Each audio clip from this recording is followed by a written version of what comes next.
Good stuff. Okay, so welcome everyone.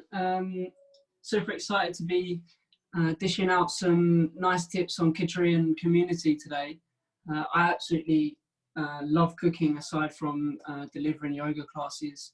I've got a local studio here in South End where I'm at right now, and it's absolutely amazing. We've got a brilliant community down here of people willing to work on their health, work on their physical bodies and their minds. And with that comes a good diet. So we're going to just go through a real simple recipe today, a Kitchari recipe that is an Ayurvedic dish that is used often now for cleansing, and it was used for cleansing long times ago as well. And I just love this dish. I've thrown in a few little extra bits in there as well, just because how can we like not, you know, we've got to put some extra cool little bits in there. So I thought I'll just pop a few little extra little things in. But it's something really easy that you can do at home with such a variety of ingredients that really doesn't require a lot at all. What I'm going to be using today is the following ingredients, but you can switch them up, and I'm going to tell you a few varieties that you can do with the dish. So I'm going to be using mung dhal today, just because traditionally mung dhal is used in Kitchari. Mung dhal is split mung dhal, sorry, is mung dhal basically split in half with the green cascade around the outside, the green shell around the outside taken off.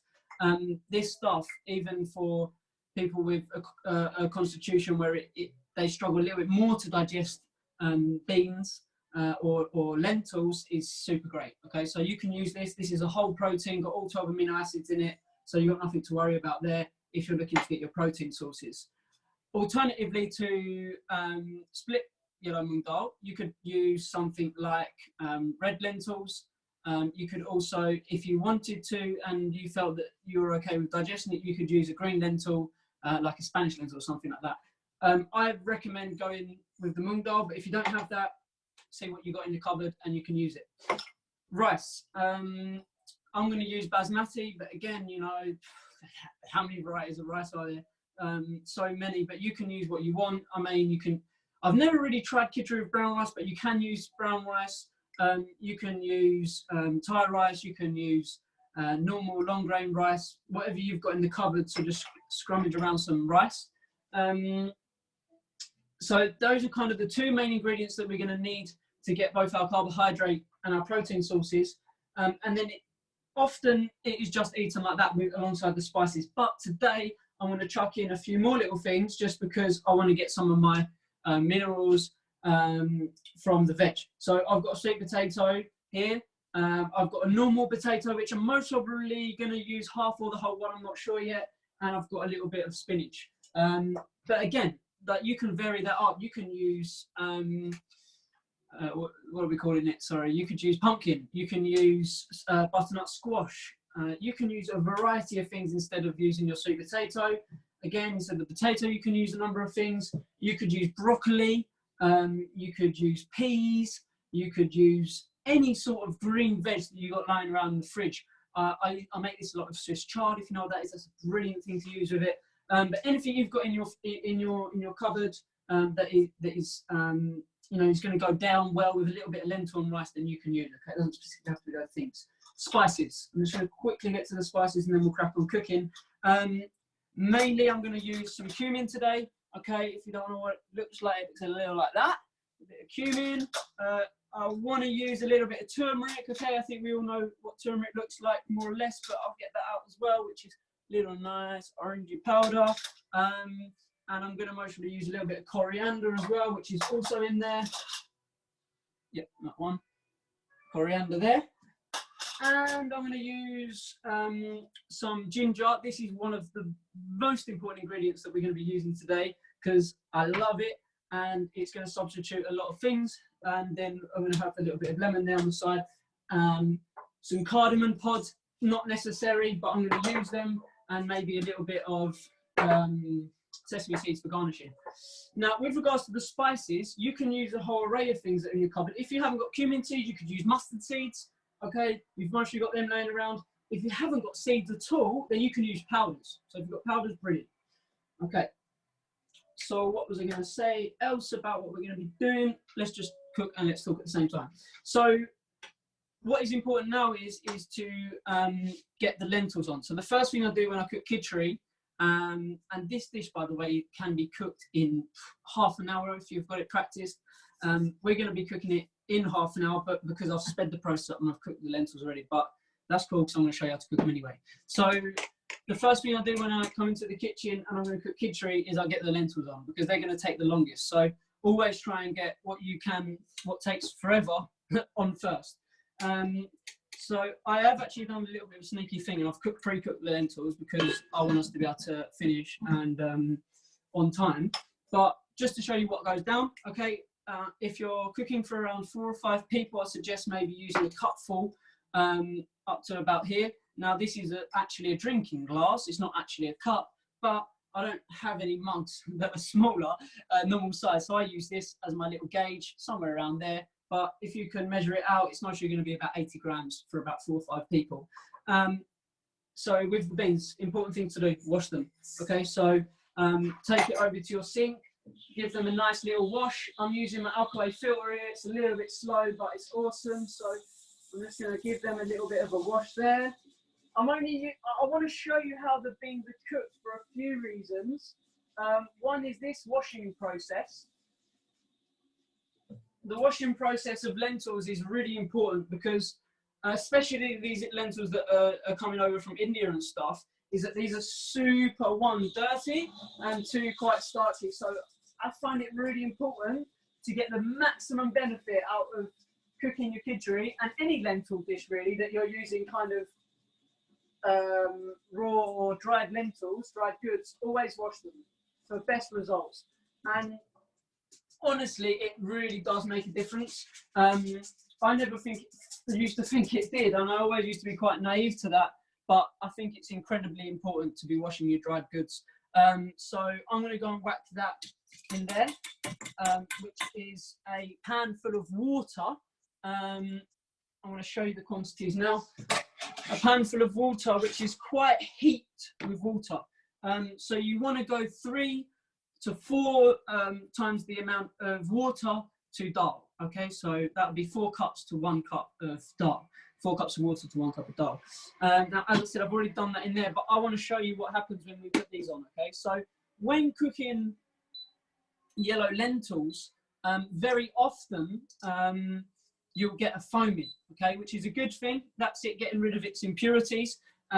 So we want to watch out for that, and it happens pretty quickly. The amount of times I've left my kitchen in an absolute state is unbelievable because I've taken my eye off the ball, lost my concentration, yoga clearly not helping that much, and my lentils overfilled. So be careful with that.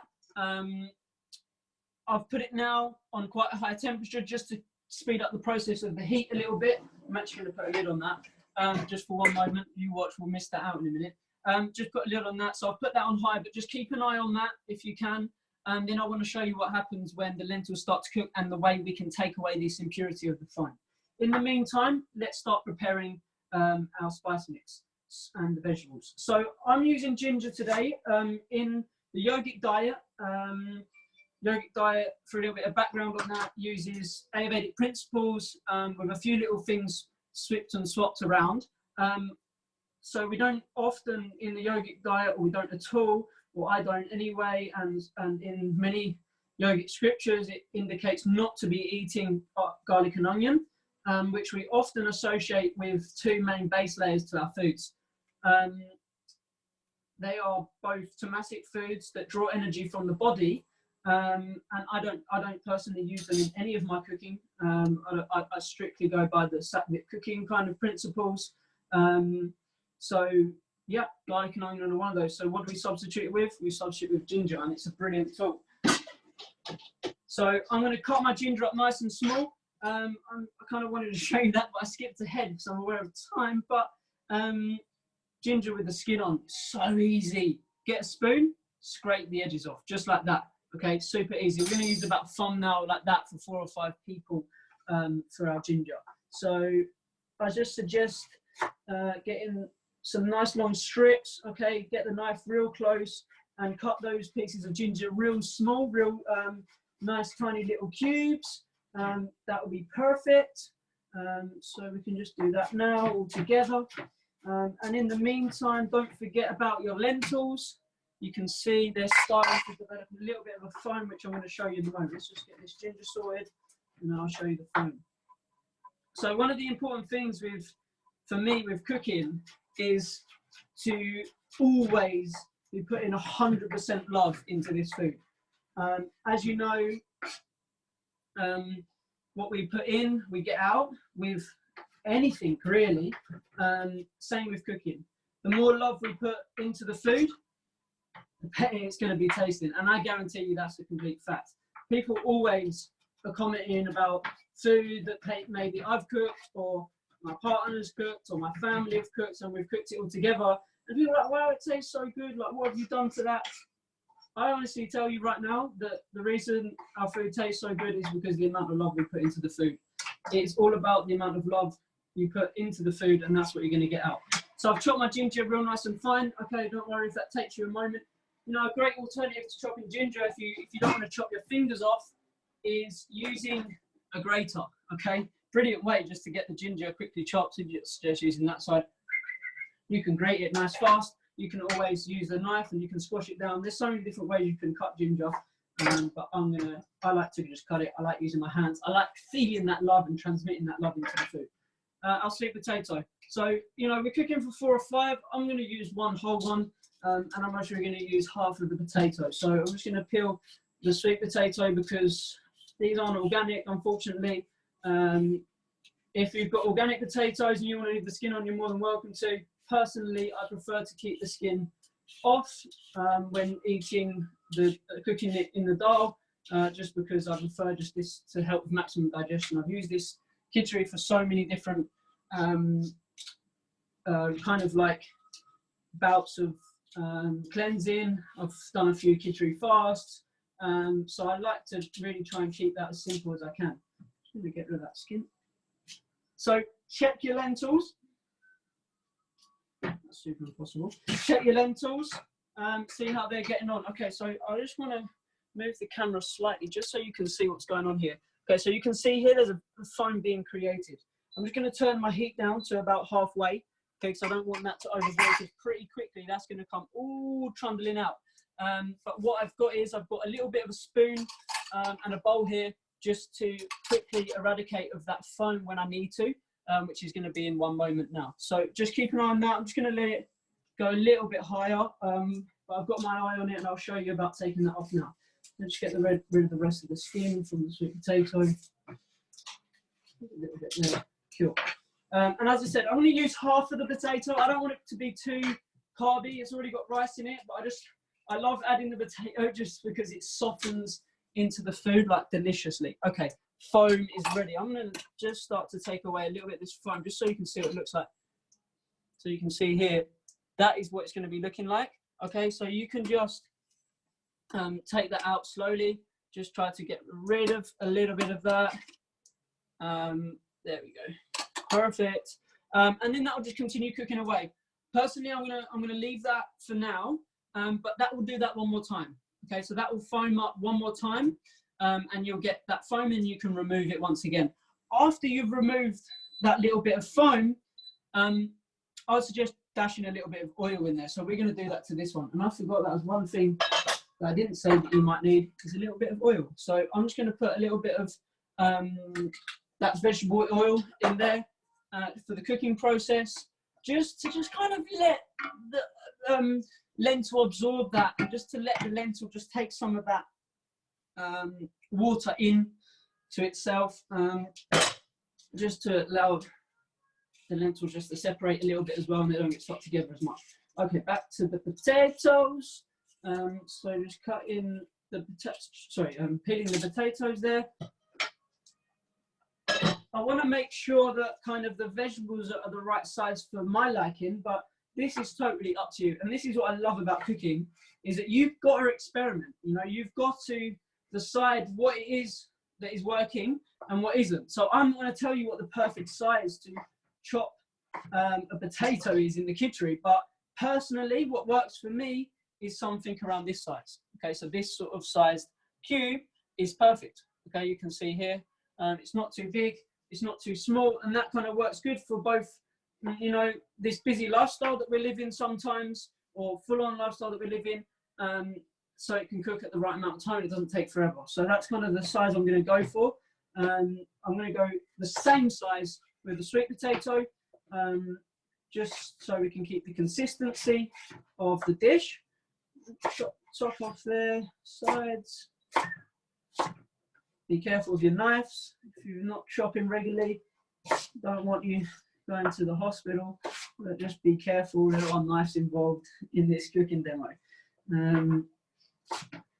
You know, chopping's a beautiful thing, and you know, there's nothing better than the chopping process, because it is when you get to mostly connect with the food.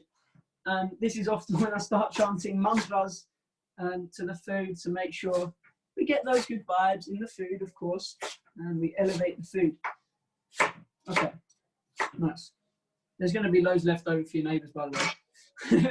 Okay, so I've turned that back on now, that dhal that I started to prepare earlier. I'm just going to crank it up a little bit so we can get a little bit of speed generating this. So now we've got everything, I'm going to start the spice mix. Okay, one of the most fundamental elements to cooking a perfect Kitchari. So get your spices near you. I'm personally going to use some cardamom. Look, it's not 100% necessary. It's definitely not fundamental to making this taste nice, but if you've got some laying around, then I definitely suggest you go in a little bit of cardamom right now, because it's going to make it a ton load nicer. I'm just going to crack the shells one by one. If you've got a mortar, great. If you've got a knife, just bash it on the top of your knife. I'm just going to remove those shells. So this is what a cardamom shell looks like, just taking that off of around the edges. This is cardamom whole. I'm just going to take that off. You can buy cardamom powder as well. If you've got that in the house, then that will definitely work eventually.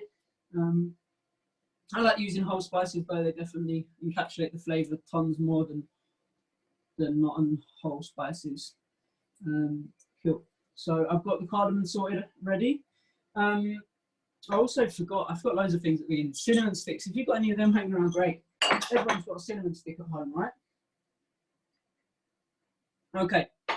So I've got my spices here ready. I've got my nice little spice tray that someone bought for my birthday. Shouts out. So I've got mine all little prepared. They have a little spoon and everything. It's proper cool. Definitely suggest getting one. Don't know where they got it from, but you know. So I'm gonna heat my pan. So I'm just using a frying pan. I'll turn the camera down now so you can all kind of see. I'm just using a frying pan, and I'll put it on halfway up the heat. And then I'm going to use about that much coconut oil. And again, if you're using rapeseed oil, if you're using vegetable oil, just a nice, say, 2 tablespoons or a tablespoon and a half of oil to cook the spices in. So I want to heat the oil to about, to a nice temperature, hot on about half heat. If you're using flame with gas, then just halfway.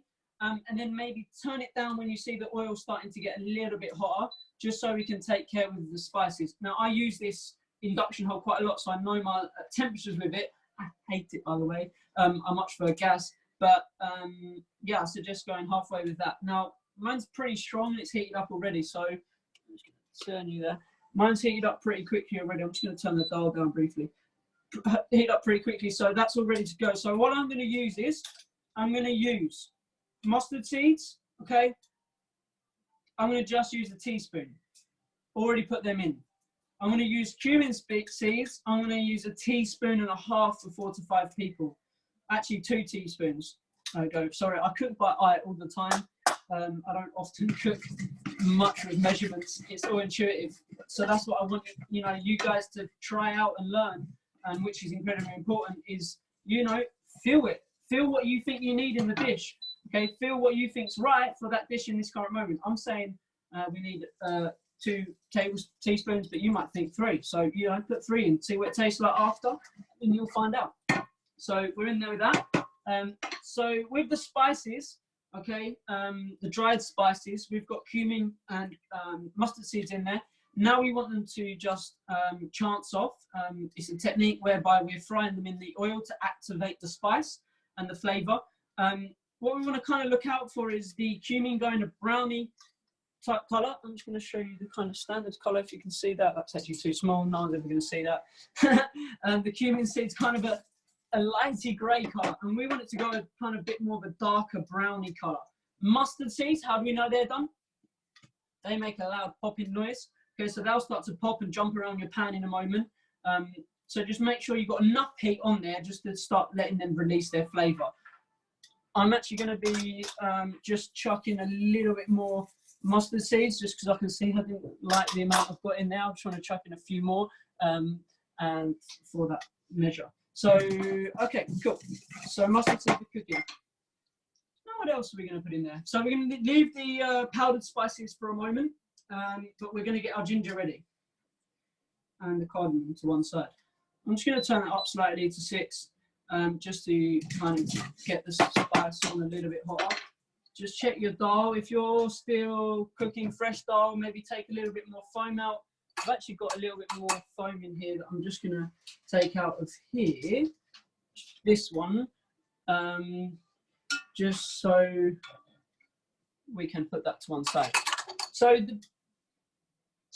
yeah, perfect, cool. So you might not be able to hear on this mic, but my mustard seeds are already popping away. So I'm just going to pop that back down to about 5 of my little hob. And then we're going to chuck the ginger and the cardamom in.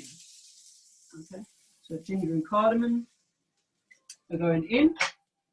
We can mix that around. Okay, we just want to brown the ginger off. Don't forget too much.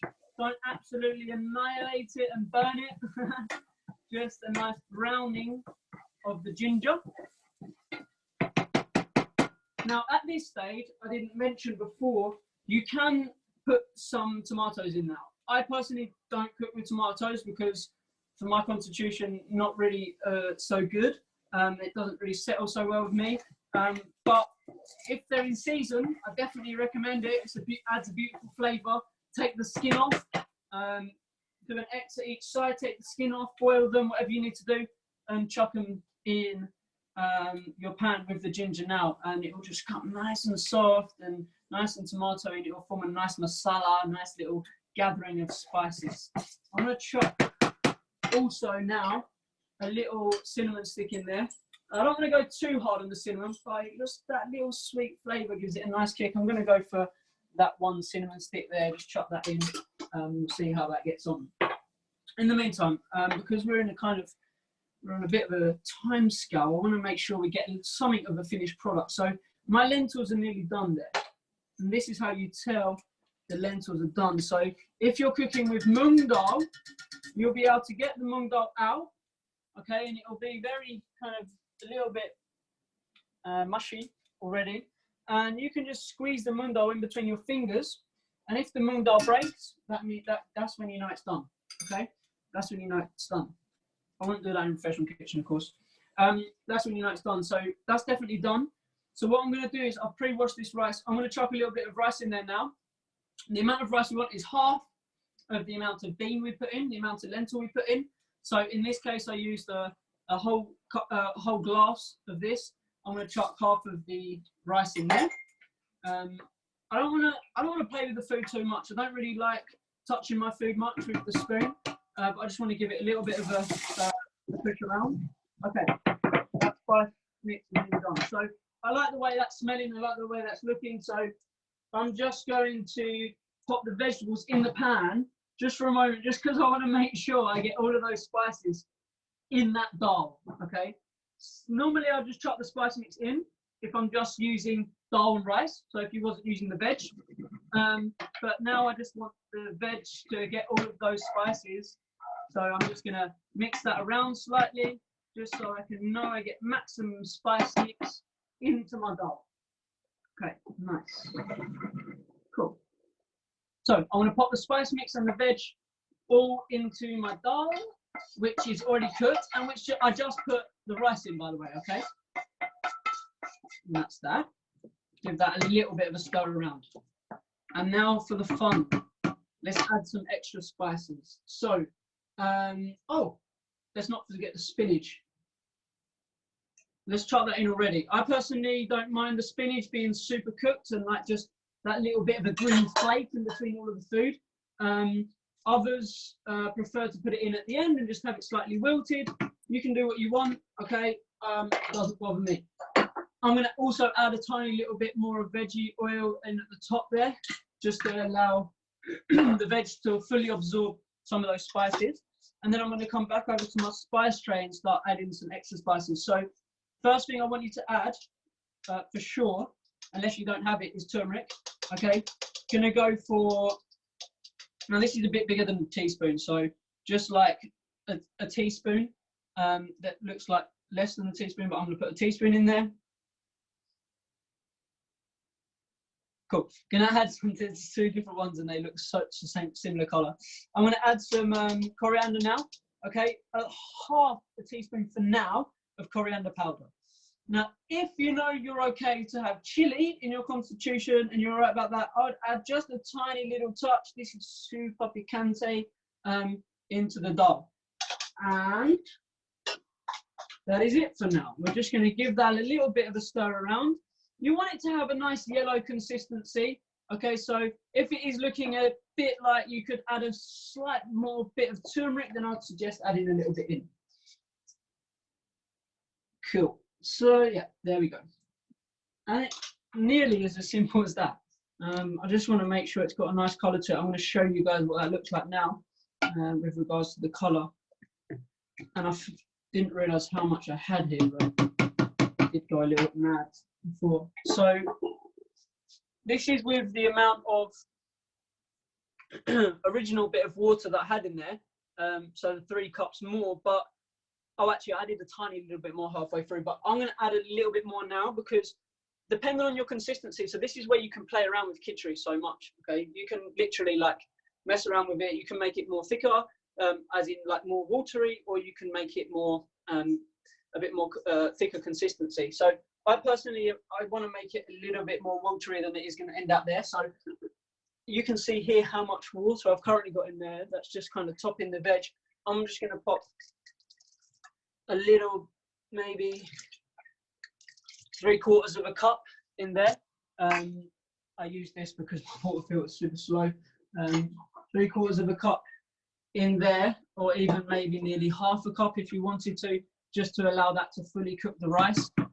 And for it to have a consistency that I like. But just bear one thing in mind, you can always put more water in, but you can't take water out. So just go little by little, and if you feel like, okay, I want to put a bit more water in, then you can put a bit more water in. But you want to maintain also some of the flavour that we've created through loving some of those spices.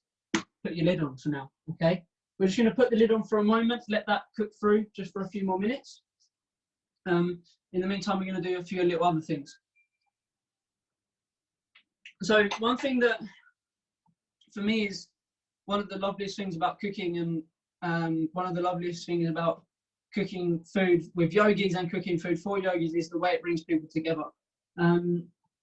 Food, for as long as we almost know, has always been a moment for gathering and bringing people together. And eating is such a sacred moment. You know, one of the main sources of prana, of energy, comes from the food. Even though we know we could survive for a long time without food if we access the right points of prana in our body, but you know, we all know that food is something that is necessary to function on a day-to-day basis. And what I love about food is this union that it creates instantly. You know, if you haven't eaten something, or you're enjoying something for the first time, someone's like, well, what is that? You know, that tastes so good. Or, you know, you can sit together with people and enjoy something which is communal, you know, and is one point of sharing and one point of focus for all of us. So I always love to make food that is made for sharing. So this is a dish that you can put in the middle of the table and everyone can take a spoon out of, and I guarantee you no one's not going to like it.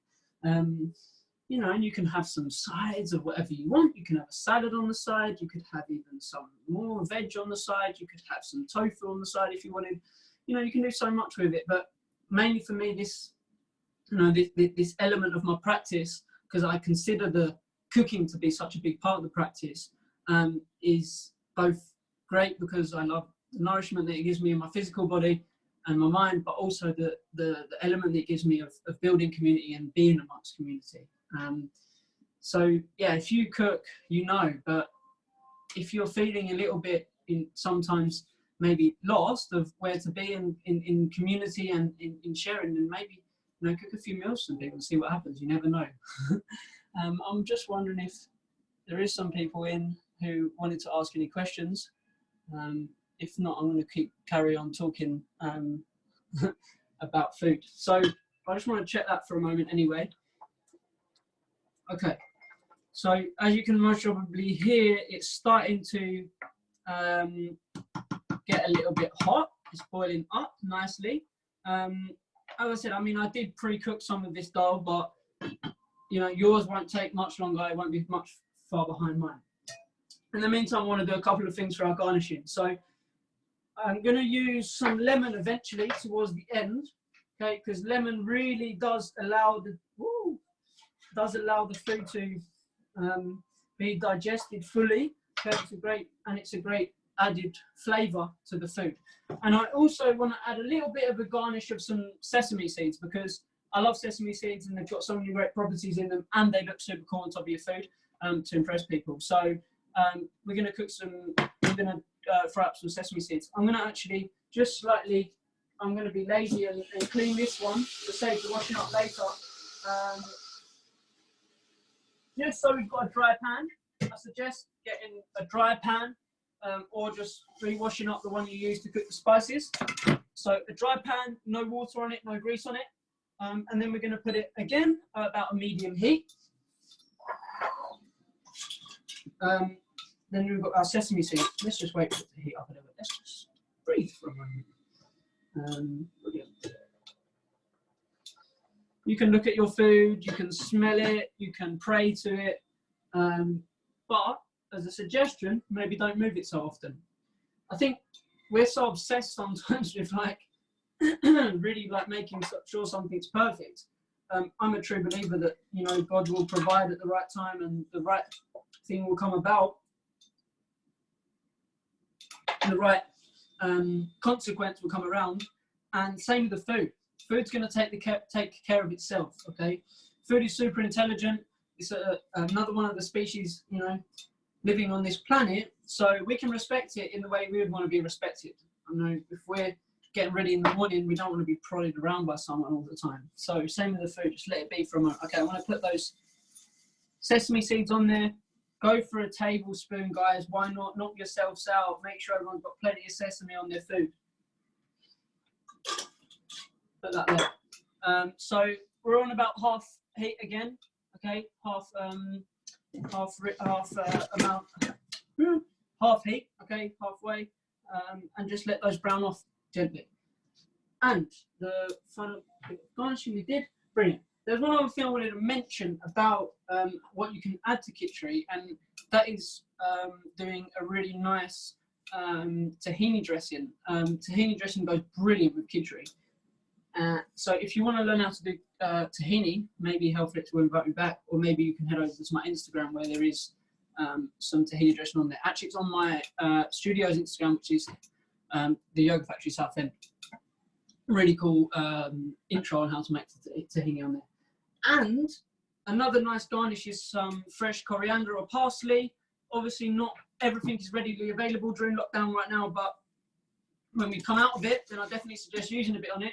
Or if not, in the meantime, maybe you've got some dried coriander and you fancy using that. That's also more than accessible.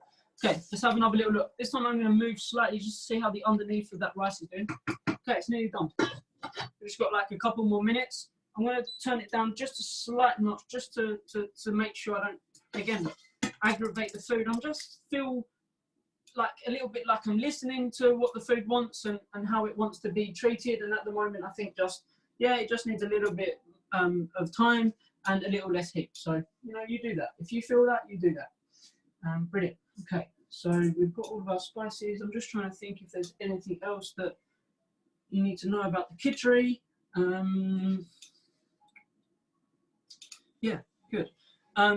So yeah, going back to community just briefly.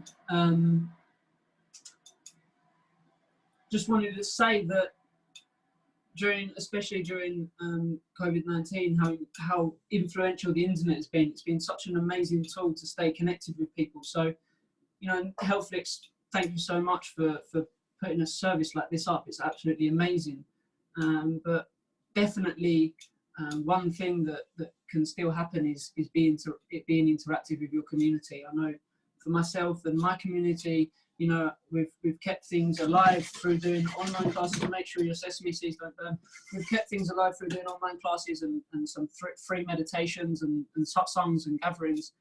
And there is these things going on all over the world. Like, people are doing amazing stuff all over the world. So, you know, if you're watching this and you're feeling as if, you know, you want to surround yourself by the right people, or you want to maybe, you know, open up your space to more community, as in like yourself, and try and build a community, then I 100% recommend doing what you believe in is right, and doing what you believe is good for yourself, and people will gravitate towards you, and you'll find the right people come across your path.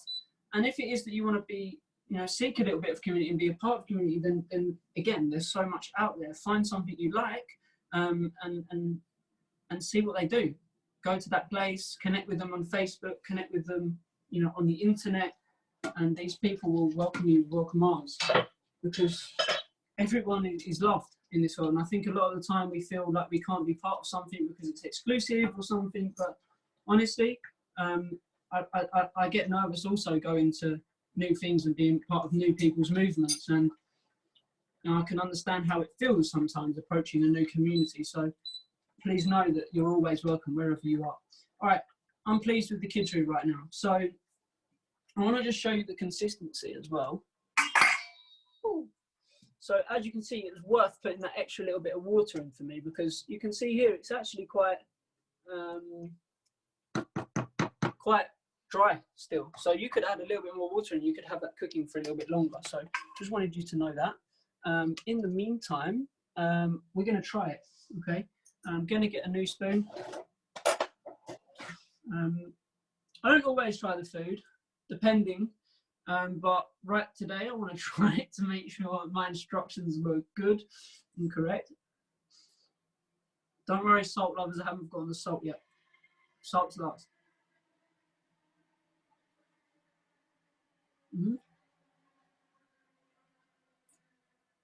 Cool. Yeah, I think it's all right.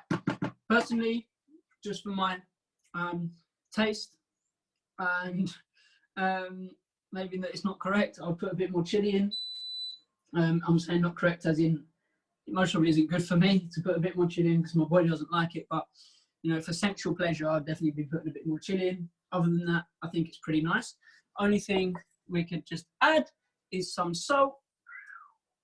I like to add the salt at the end. In Ayurveda, they say to put the salt in at the end, okay, not during cooking. So a bit of salt there would be perfect. And let's dish it up and see what it looks like with the garnishing. Bear with. Oh, we can use this one. Okay, cool. Let's use a spoon to get it out. So again, I made it quite liquidy. Obviously, you want to make sure the potatoes are done. I did check that while she wasn't looking, but the potatoes are done. Be careful with the steel bowl if you've got them, they're hot. Some garnish of the sesame seeds. Again, we can use this spoon.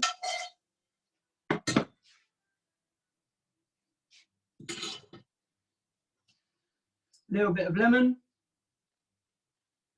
Again, you can do that to your own gusto. Little bit of coriander, and we have the finished product. Let's show you what that's looking like. Woo! Okay, are you ready? Looking something like this. Okay. I mean, you know, we could make it look much prettier if we really wanted to, but we're going to leave it like that. Okay, nice and simple yogic cooking, nice and simple yogic dishes for quick and easy moments. If you have any questions, please fire away. If there isn't any questions, I just want to say that, you know, I'm more than welcome to answer any questions via my Instagram, at Lipscombe, or at the Yoga Factory Southend. Or if you really want to, you can email me on josh@yoga-factory.co.uk, and I'll be able to answer any questions you have about the Kitchari. And in the meantime, everybody, hope you have an amazing day and enjoy your Kitchari. Eat with love and cook with love and spread love. Peace, peace, peace and love. Thank you, everyone.